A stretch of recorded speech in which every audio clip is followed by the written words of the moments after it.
Racconti sardi di Grazia Deledda. Di notte. Potevano essere le 11 quando la piccola Gabina si svegliò nel gran letto di legno della stanza di sopra, ove dormiva sempre con la sua mamma che le voleva tanto bene. Ma quella notte la mamma non le stava al lato. Perché dunque non c'era? Per quanto Gabina stendesse le sue manine da tutte le parti del gran letto di legno, non poteva trovare la sua mamma. Solo le lenzuola, fredde come il vento. Solo i guanciali di percalle rosso. Null'altro. Dove era dunque la mamma? Gabina si coricava e si levava sempre insieme a lei. Mai s'era trovata sola in letto, così, nel gran letto freddo, nell'oscurità della notte spaventosa. Quello era dunque un grande avvenimento per la piccina. Mamma, mamma, chiamò con un fil di voce. Ma nessuno rispose. Fuori urlava il rovaio e la pioggia si sbatteva fragorosamente contro i vetri della piccola finestra. Senza di ciò Gabina si sarebbe forse riaddormentata, ma con quegli urli infernali, nella fonda oscurità della cameretta solitaria, le era assolutamente impossibile, nonché riprender sonno, calmarsi. Temeva tutti i fantasmi immaginabili. La morte, i vampiri, il padre dei venti, le fate nere e l'orco, tutti, tutti. Mamma, mamma, ripeté a voce alta, mettendosi a sedere sul letto. Mamma, mamma. Rimase così quasi un quarto d'ora, alzando sempre più la voce, abituandosi al buio e al fragore del vento. E siccome la madre non rispondeva mai, Gabina pensò di vestirsi e scendere in cucina per cercarla. Veramente era la mamma a vestirla ogni mattina, perché a lei così piccola non riusciva ancora a infilarsi il giubboncello nero dalle maniche strette. Ma poco importava, purché ritrovasse la gonnellina bastava. La lasciava sempre nella sedia ai piedi del letto. Dunque bisognava scendere per ritrovarla. Scendere. Scendere all'oscuro, a piedi nudi, con quella notte. Scendere da letto sola. Ci voleva proprio un gran coraggio. E Gabina, che tremava forte di freddo e di paura, esitò a lungo. Ma rimanere a letto senza la mamma non le conveniva. Il vento urlava ognor più fragoroso. Fra poco sarebbe penetrato nella camera e avrebbe divorato la testa a Gabina. Dunque, giù. Scese e mandò un urlo. Il suo piedino aveva incontrato qualcosa di duro, di freddo, di deforme, che certo non era il suolo di tavole levigate dal tempo. Un rospo? Un vampiro, forse? Mamma mia! Mamma mia! Gridò la piccina a squarciagola, cercando invano risalire sul letto.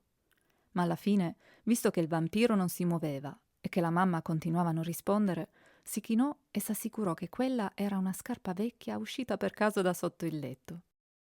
Un sorriso le sfiorò le labbra e quella prima avventura le infuse molto coraggio, sicché, risoluta di non temer più nulla pei piedini, si avanzò appoggiandosi alla sponda del letto. Ma laggiù non trovò punto la sedia con le sue vesti.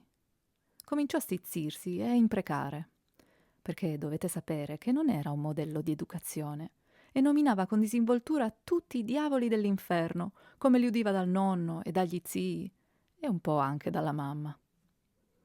Dove diavolo dunque stavano le sue vesti? Se le aveva prese il demonio? Alla galera la notte, chi l'aveva inventata? Ma le scordò un momento e ricominciò a tremare così forte che i dentini pareva volessero spazzarsele. In un intervallo silenzioso del vento e della pioggia aveva sentito strani rumori salire dalla cucina e voci umane più tetre e spaventose dei gridi della procella. Che avveniva in cucina? Dio mio, e la mamma sua? C'erano forse i ladri o i diavoli? E il nonno e gli zii mancavano da 3 giorni e non c'era nessuno che potesse difendere la mamma, la povera mamma sua. La curiosità si unì alla paura e Gabina si rimise a cercare le sue gonnelline, urtando nelle sedie, su tutti i poveri mobili della camera oscura. Riuscì finalmente a trovarle e le indossò a stento, ma quando tutto pareva fatto un altro ostacolo si interpose al disegno della piccina. La porta che dava sulla scala era chiusa a chiave dal di fuori, Per quanti sforzi facesse non poté aprirla e il silenzio orrendo della mamma continuò quando si rimise a chiamarla, scuotendo la porta con fracasso. Ritornò verso il letto disperata e, nascosto il volto fra le coltri in disordine, si mise a piangere, ma a un tratto si ricordò che nella stanza attigua v'era un poggiolo di pietre donde per una scaletta esterna si scendeva al cortile e sotto cui si apriva appunto la vecchia porta della cucina. La pioggia e il vento continuavano, ma Gabina era decisa a tutto.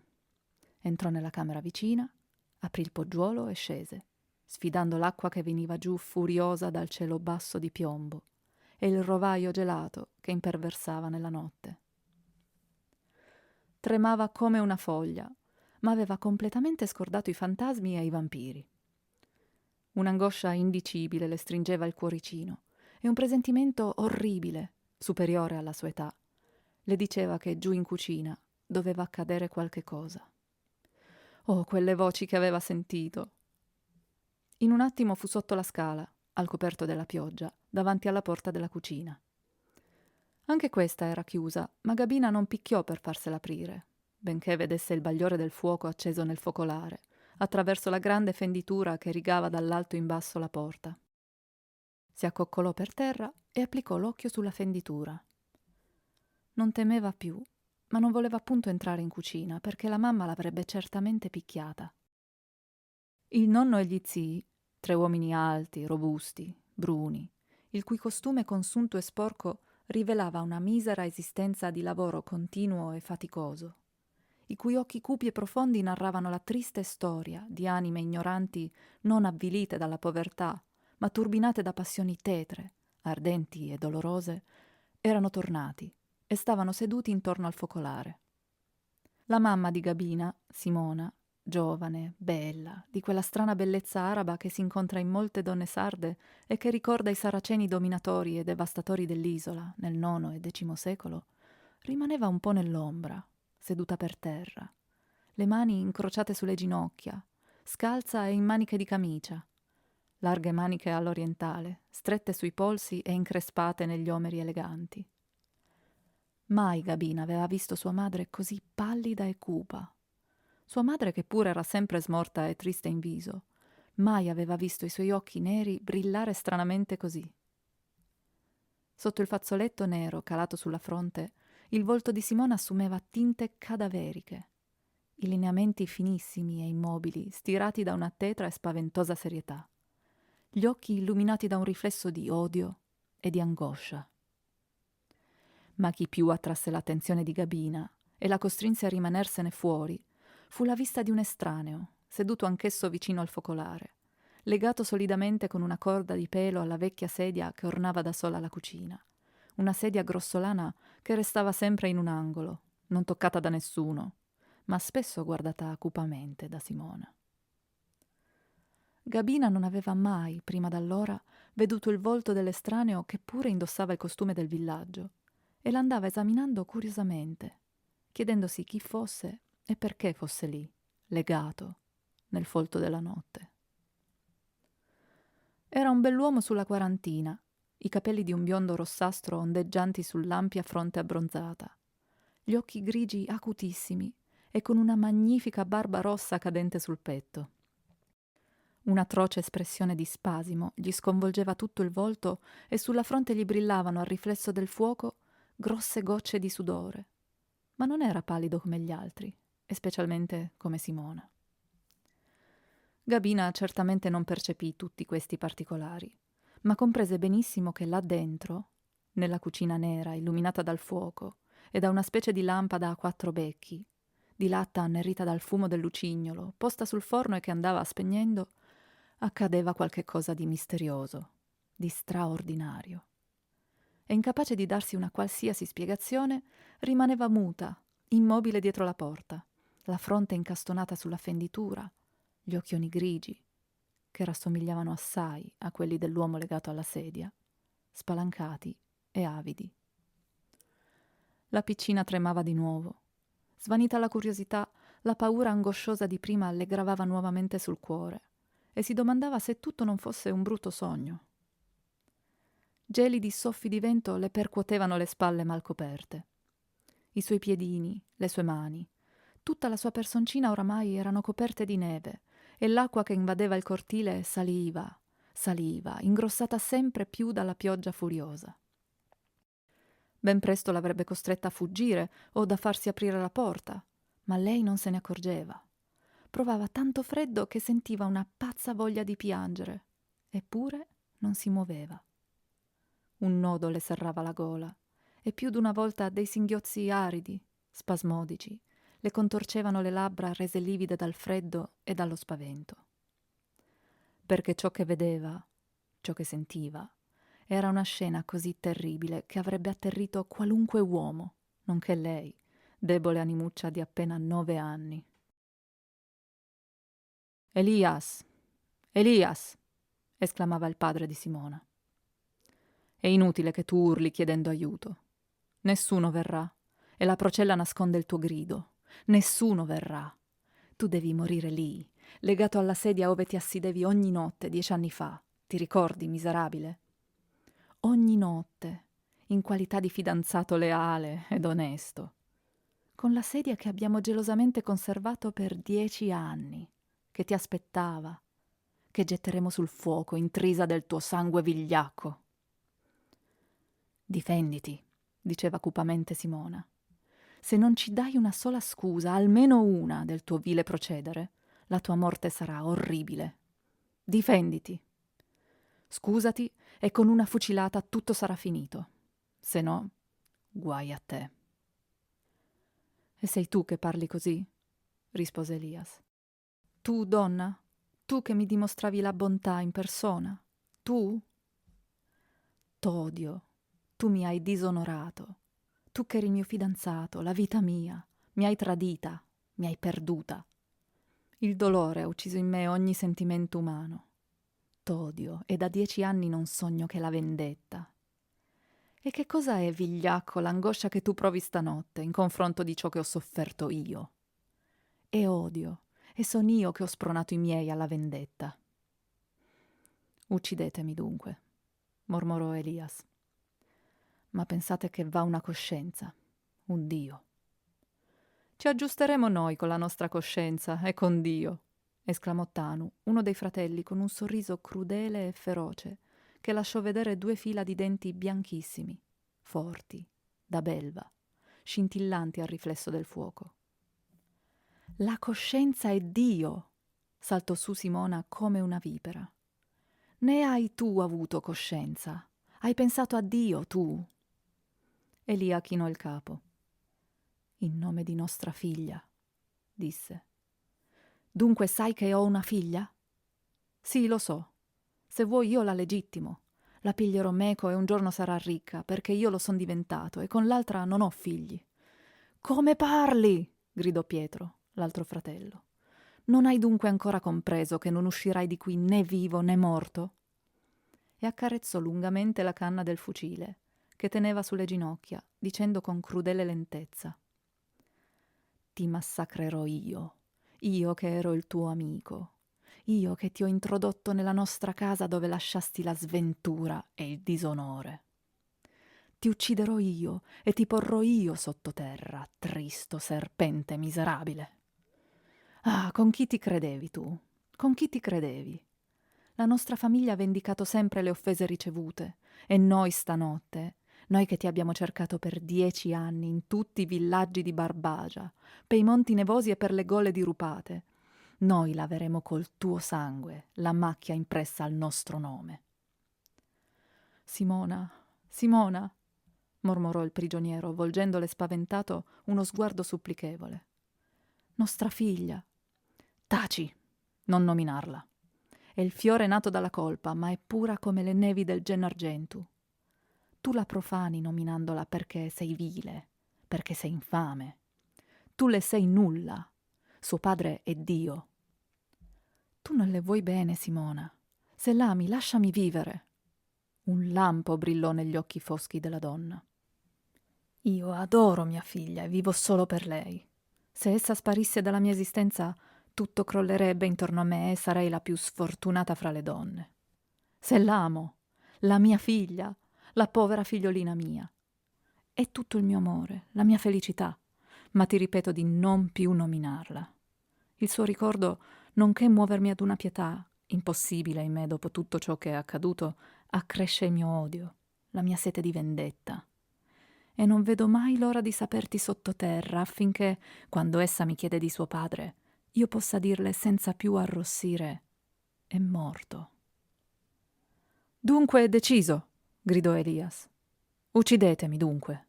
Vedete che son pronto.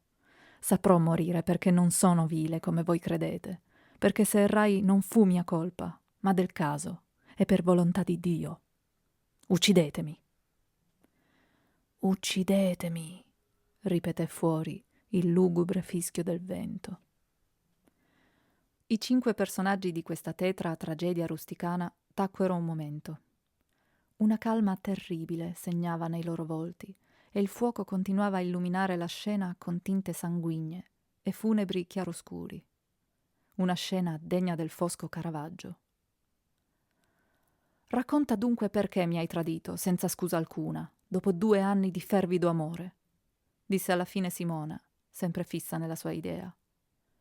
Se ti ricordi dovevamo sposarci subito perché io ero madre.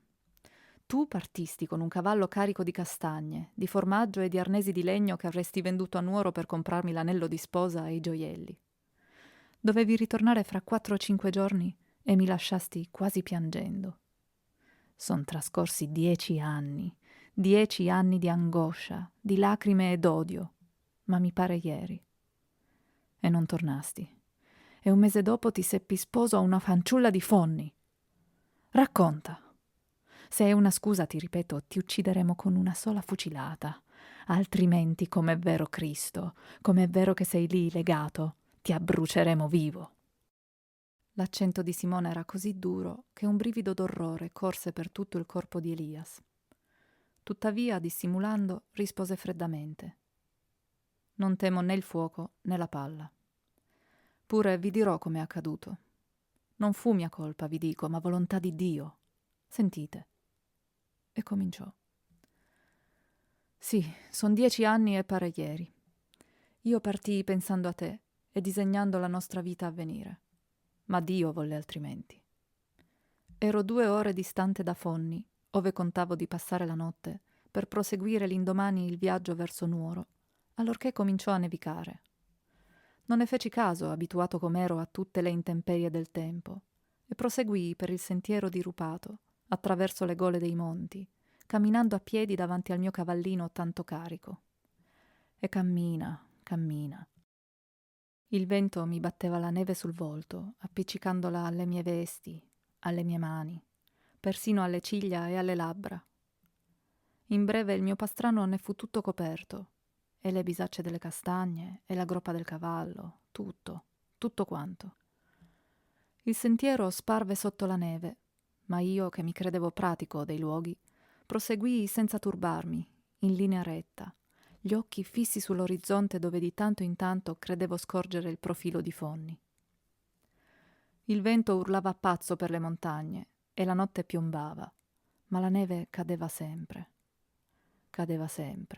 ammucchiandosi sui miei passi, e nessuna anima viva interrompeva la solitudine selvaggia dei monti.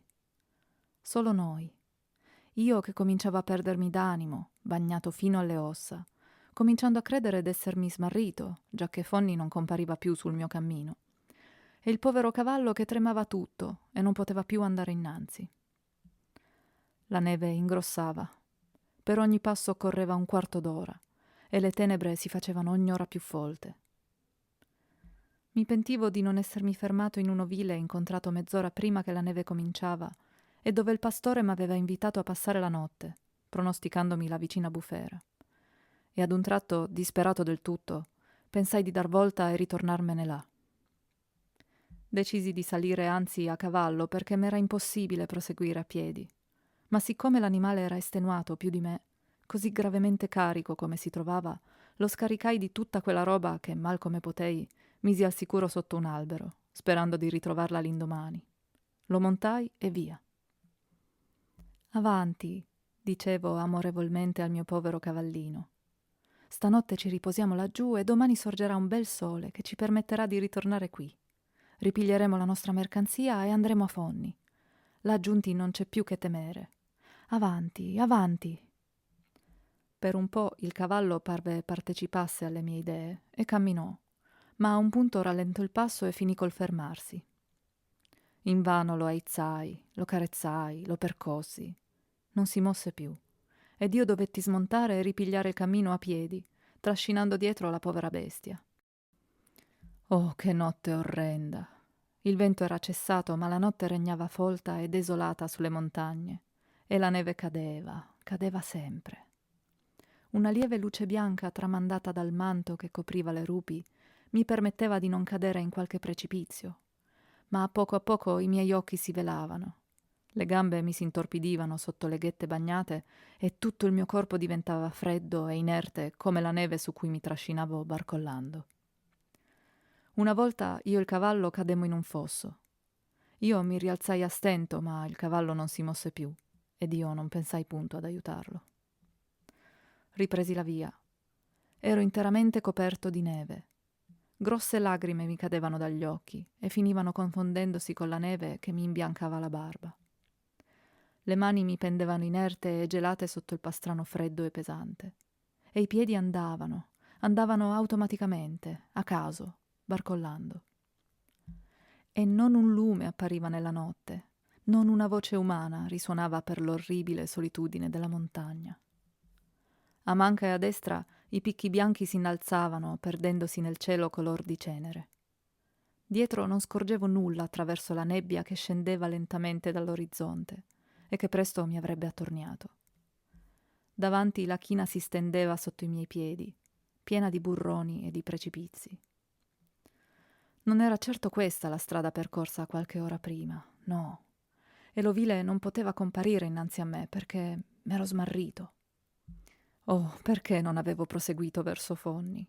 Forse non era poi tanto lontano dal sito dove avevo lasciato le bisacce. Forse...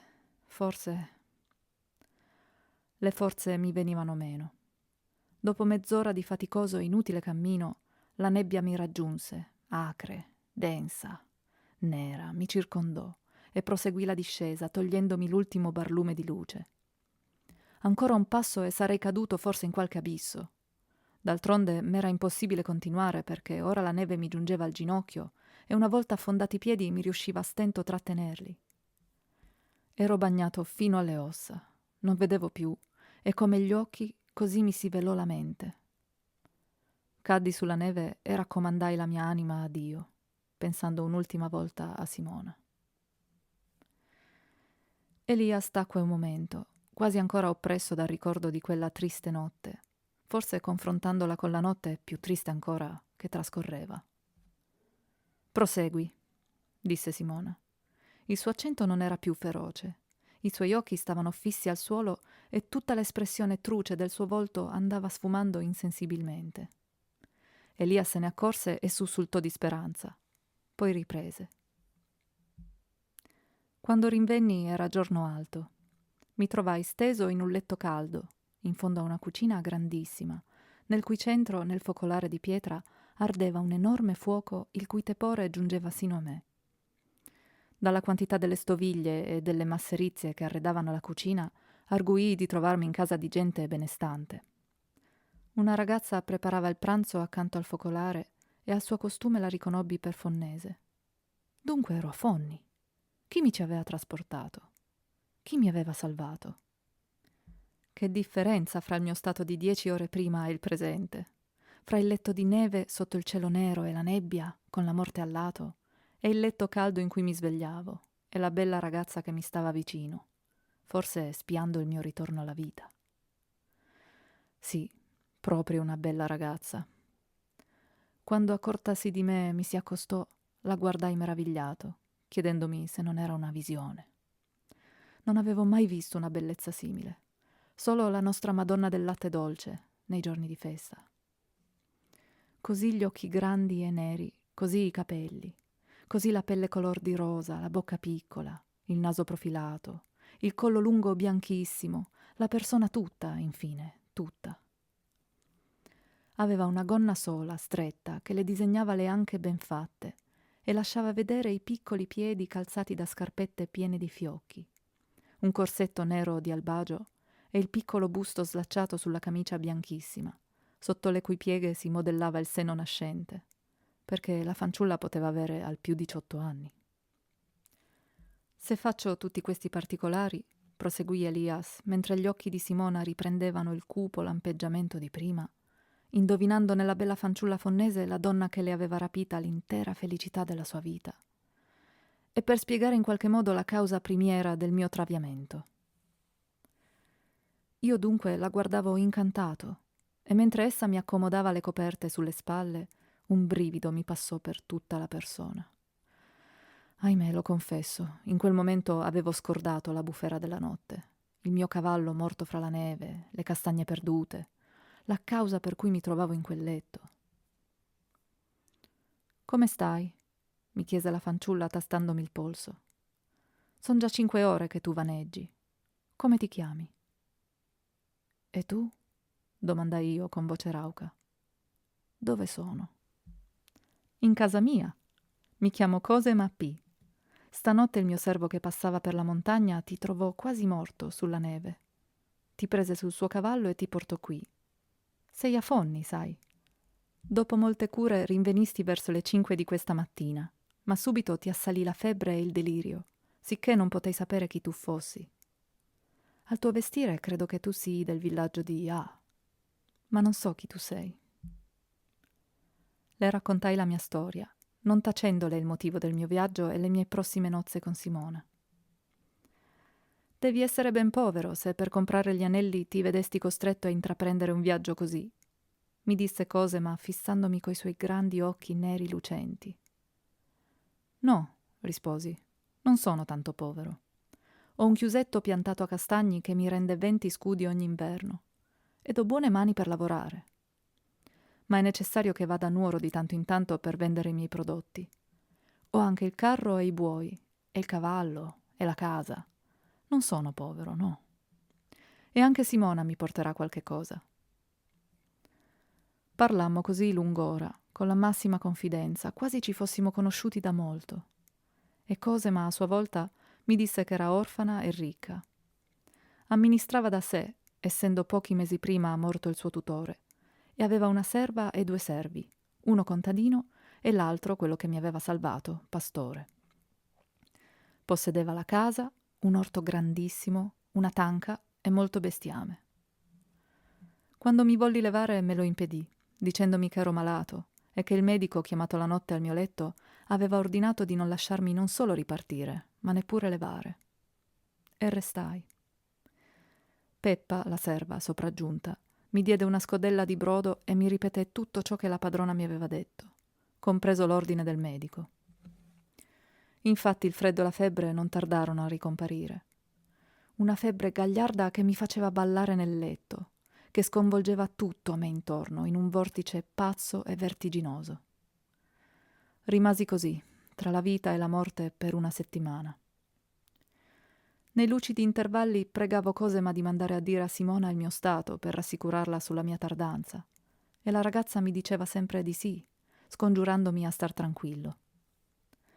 In quelle ore di sofferenza e di spasimo pensavo sempre a Simona, ma i miei occhi, il mio pensiero sconvolto dalla febbre vedevano Cosima bella che andava di qua e di là per la cucina, in punta di piedi per non disturbarmi, che si chinava sovente sul mio letto, posandomi sulla fronte la mano bianca e fresca, che vegliava intere notti al mio capezzale, magnetizzandomi coi suoi occhi di bambina innocente, e perciò più pericolosa.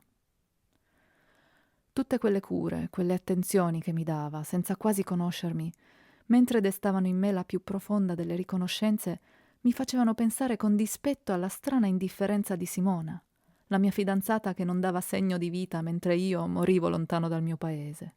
Morivo per causa sua e pensando a lei. È vero che anche gli altri miei parenti non si facevano vivi, ma io non badavo a loro, non pensavo a loro. Dopo una settimana cominciavo a sentirmi meglio e il medico mi disse che fra 8 o 9 giorni sarei stato in grado di ritornarmene al mio villaggio. Pensavo con dolore al cattivo esito del viaggio e al ritardo delle nostre nozze. Il cavallo e le castagne non s'erano potute rinvenire, benché Cosima avesse mandato il servo per la montagna. Una notte procellosa come quella in cui m'ero smarrito, allorché sentii la porta della cucina aprirsi leggermente ed entrare una persona che sulle prime non distinsi bene. Poteva essere mezzanotte. Il vento romoreggiava sopra il letto e copriva ogni altro rumore umano. Nel focolare il fuoco coperto di cenere mandava di tratto in tratto una fiammata azzurrognola che illuminava debolmente la cucina. A quel chiarore incerto credetti riconoscere Peppa nella persona entrata e pensai che venisse ad assicurarsi se stavo bene e se dormivo. Finsi di dormire, ma con gli occhi semichiusi. La ragazza si avvicinò in punta di piedi al mio letto e si fermò, guardandomi a lungo, con gli occhi sfavillanti nella oscurità. Un tremito mi invase tutto, mio malgrado. Non era Peppa quella, no, era Cosima. Che mai voleva? Perché mi guardava così? Perché tremavo tutto sotto il suo sguardo? A un tratto si chinò su di me e mi baciò. Le sue labbra ardevano come brage ed io sussultai quasi m'avesse toccato un ferro rovente. Credendo d'avermi svegliato, Cosima diede un passo indietro e andò leggermente a sedersi accanto al focolare. Ma io non mi mossi e continuai a fingermi dormito. Rassicurata, Cosima rimuginò il fuoco e chinò il capo sulle braccia conserte sui ginocchi. Mi sembrò che piangesse. Non saprei dirvi ciò che intanto accadeva entro di me, ma certo avevo dimenticato il cavallo, le castagne e le nozze. Il bacio di Cosima mi ardeva il volto e 1000 confusi pensieri passavano nel mio cervello. Era un sogno, dunque. Che significava ciò? Che Cosima si fosse innamorata di me, così, in pochi giorni. Lei così bella, così giovine e ricca. Di me estraneo, sconosciuto, che ella sapeva promesso ad un'altra donna. Non potevo credere ai miei sensi, ma intanto vedevo la bella fanciulla là, nella penombra, piangere silenziosamente, e la mente mi si sconvolgeva, e il sangue mi ardeva istintivamente. Mio Dio, che tentazione! Se Cosima mi avesse ribaciato, m'avrebbe perduto, nonostante tutti i miei propositi. Però essa si ritirò, senza neppure guardarmi. L'indomani la vidi pallida e con gli occhi rossi, ma non le dissi nulla. Solo, in un momento in cui non c'era, mi vestii e mi assisi accanto al fuoco, e quando essa entrò, le dissi che volevo partire. Hai ragione, rispose essa con freddezza. Ti abbiamo molto maltrattato e certo non vedi l'ora di andartene. Dio ne guardi, gridai io. Anzi, avete fatto tutto ciò che io non meritavo. Mi avete salvata la vita ed io me ne ricorderò sempre. Voglio andarmene per togliervi il disturbo. Ah, Cosima, cosa hai tu detto? Ma mi prendi per un animale. Io non so cosa fare per sdebitarmi di tutto ciò che ti devo. Parla, chiedimi ciò che tu vuoi e farò tutto per te. Non avevo ancora ben pronunziate queste parole, che già me ne pentivo, perché vidi gli occhi di Cosima brillare di gioia. Ah, se mi avesse chiesto l'impossibile, di amarla. Allora rimani finché sarai ben guarito, rispose ella.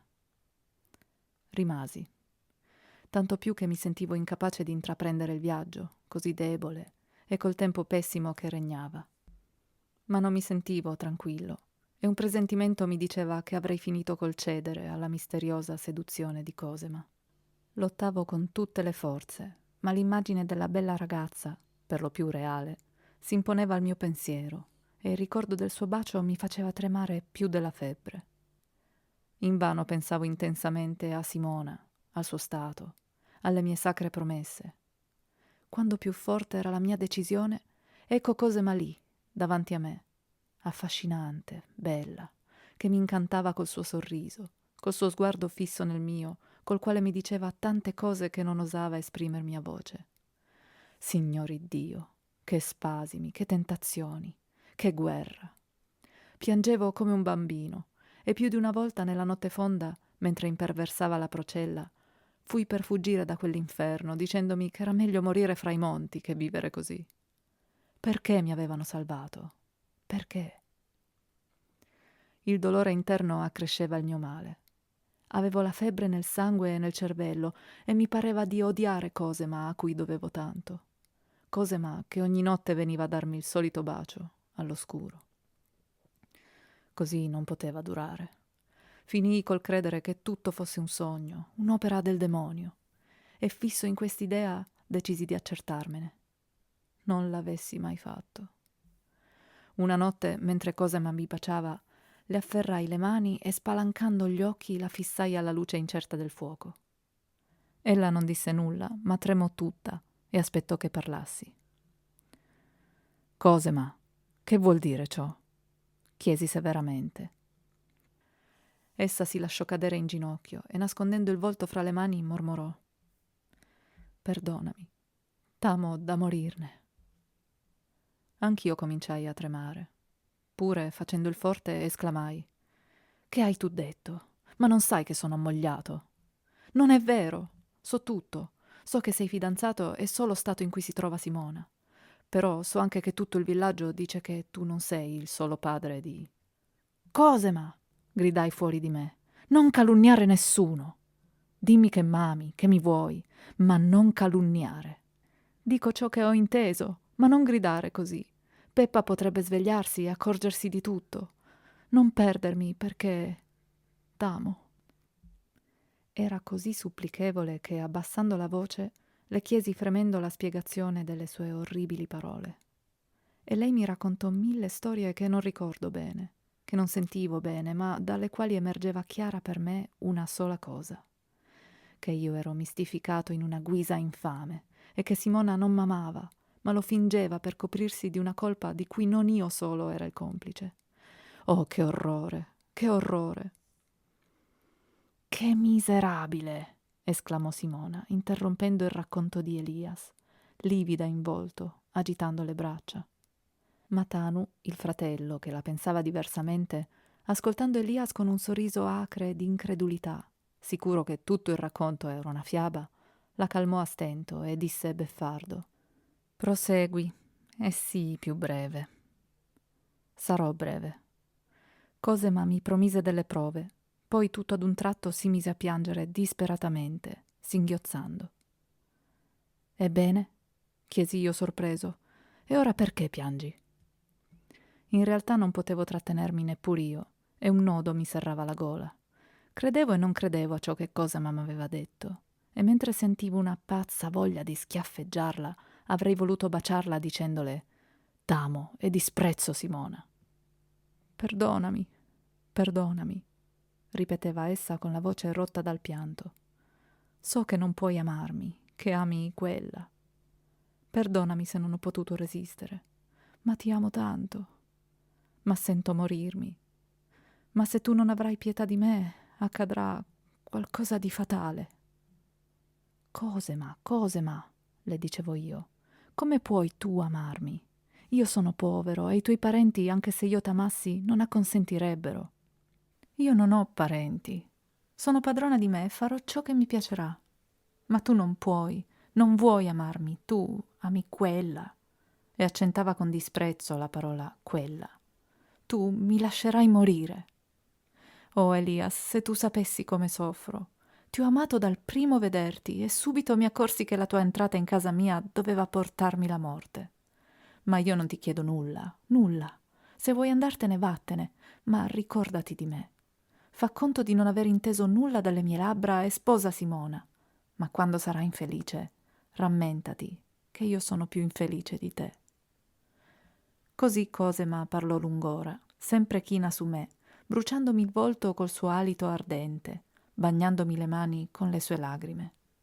Non sapevo in qual mondo mi fossi e mi morsicavo le labbra, rattenendo a stento il pianto e le bestemmie che in pari tempo mi salivano dal cuore che mi saltava in bocca. Il fuoco si spense e rimanemmo all'oscuro. Addio, addio, disse Cosima. Ora me ne vado.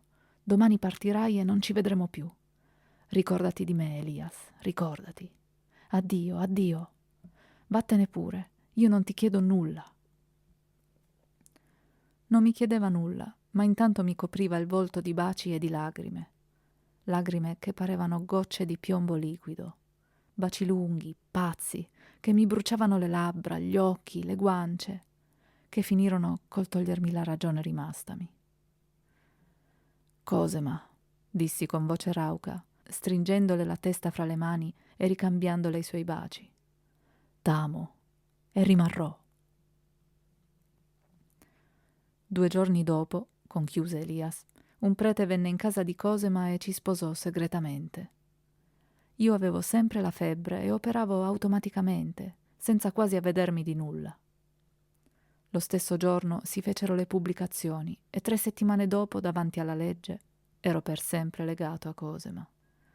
Sicché quando passati i primi ardori ritornai in me e mi avvidi del malfatto e mi convinsi che le voci correnti sul conto di Simona erano vere calunnie, era troppo tardi. «E chi ci assicura che tutta questa storia non sia una fiaba?» esclamò Tanu con voce terribile.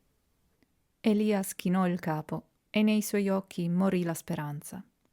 Dal volto dei suoi giustizieri, niente commossi dalle sue parole, egli vedeva la sua condanna e provava il sovrumano strazio del condannato a morte nel fior degli anni, ma non voleva dimostrarlo per non parer vile.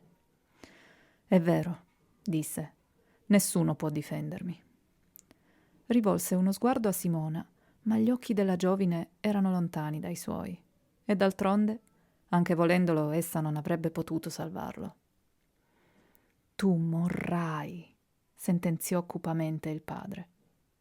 Si fece un lungo silenzio. La sorte di Elias era decisa. Egli non doveva uscire da quella casa fatale dove 10 anni prima aveva passato tante ore felici. La storia di Cosema non aveva punto alterato i cruenti propositi della famiglia da lui disonorata, e il fucile brillava sempre nelle mani di Pietro, che si considerava la causa primiera della sventura di sua sorella. E poi ora era una questione di vita o di morte. Perdonando Elias, essi si perdevano perché egli si sarebbe certamente vendicato di quella terribile notte, vendicato a dovere, possente e ricco come egli era. Dunque, doveva morire. Nessun fremito di paura o di esitazione passava in quei cuori induriti da una vita aspra e stentata, che avevano per religione la vendetta, l'odio per Dio. Una notte essi avevano giurato, intorno a quello stesso focolare, su quel medesimo fuoco che mai non si spegneva, di lavare col sangue l'offesa ricevuta, e attesa per mesi ed anni finalmente giungeva l'ora sognata. E si accingevano a uccidere un uomo con un raccoglimento quasi religioso, sicuri di fare un dovere, convinti di mancarvi se perdonavano, a fronte alta davanti a quel Dio di cui ignoravano le massime, che supponevano crudele al pari di loro. «Vattene», disse Pietro a Simona.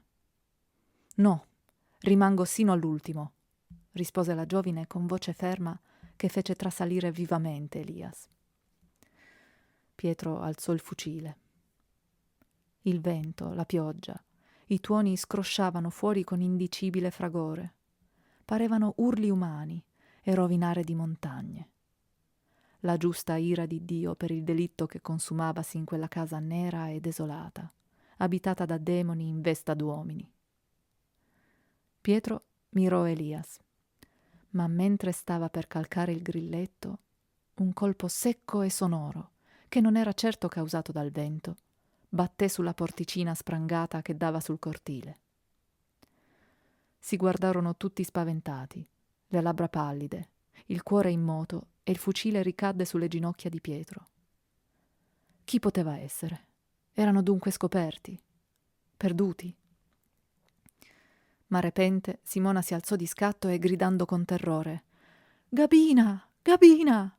si slanciò verso la porta, a salti, fremendo come una iena ferita, e aprì. Trovò infatti la piccina stesa per terra, bagnata e svenuta.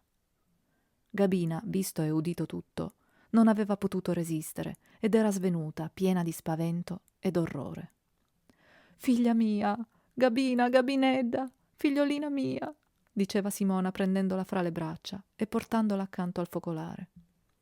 Vistala così livida, fredda, bagnata, con gli occhi chiusi e il volto ancora scomposto dallo spavento, Simona la credé morta e, dimenticando del tutto Elias che divorava la bimba con gli occhi, si mise a piangere spasmodicamente, chiamandola coi più dolci nomi e spogliandola dalle vesti inzuppate, riscaldandole i piedini contratti e baciandola furiosamente.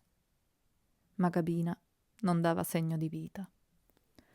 Gabinedda, Gabinedda mia, figlia mia, cuor mio, dolce cuor mio, è morta, la figlia mia adorata, la sola mia gioia. Fiorellino mio, Gabina, povera, povera, come faccio io? Dio mio, come farò? È morta. Vedete, babbo mio, toccate, è morta. È fredda, è morta, Dio mio. Simona gesticolava e smaniava. Pareva impazzisse e a momenti parlava, a momenti sorrideva, sembrandole che Gabina tornasse in sé. Poi ricominciava a piangere come una pazza.